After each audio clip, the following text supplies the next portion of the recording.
know that we are all in a journey to be able to deliver a $1 trillion economy. And whereas we all appreciate what role sugar can play and should play in that delivery, because as a commodity, it has proven to be a very strategic industrial and household commodity. I mean, there's about anybody that doesn't, use sugar or its related, products. And you want to talk about the value chain in terms of, which is very extensive, creating jobs and all of that, contributing to rural development. I mean, and in terms of how much it will generate significant economic output. So all of this is, unfortunately, I think that despite this very huge potential, I think that there is gross underperformance in this sector. I mean, the performance has fallen short.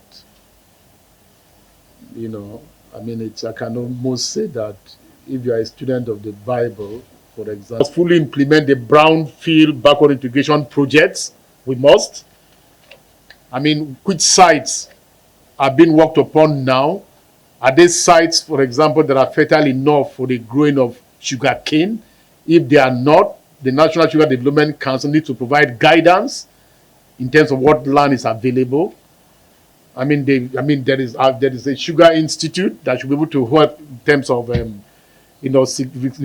capacity enhancement that is available. I mean, we're competing with countries like Brazil that have been on this for upwards of several years. So how competitive are our seedlings that we're planting?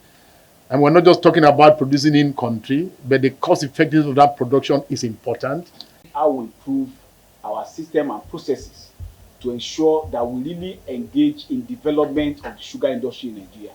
It should not just be that the Sugar Development Council is just a clearinghouse for getting waivers and giving incentives, but for us to see how do we develop capacity in the sugar industry in Nigeria in terms of creating new greenfields, ensuring those ones that have been existing produce up to optimal capacity, and of course human capacity development, and ensuring that genuine investment and real investment is channeled based on what people get from getting these incentives from the government into the sugar sector. We cannot, as a country, continue to depend on importation for the bulk of our sugar needs. And as an emerging economic power in Africa, we must also be a bulwark for exportation of sugar to not only the subcontinent of Africa, but to all over the world. You have also been able to charge us and give us a timeline of 3 months, just as we have been able to, in our individual capacity as members and chairman of this board, discharge our responsibility with all diligence. We undertake that we will do our best to ensure that the confidence reposed in us by Mr. President and by the Honorable Minister is not in vain, that we dedicate our effort to ensure that we see a turnaround positively and in a quantum leap for the benefit of our economy in the sugar sector in Nigeria. All said and done, we commit this to the fact that as we are doing so, we will constantly be engaging with the Honorable Minister.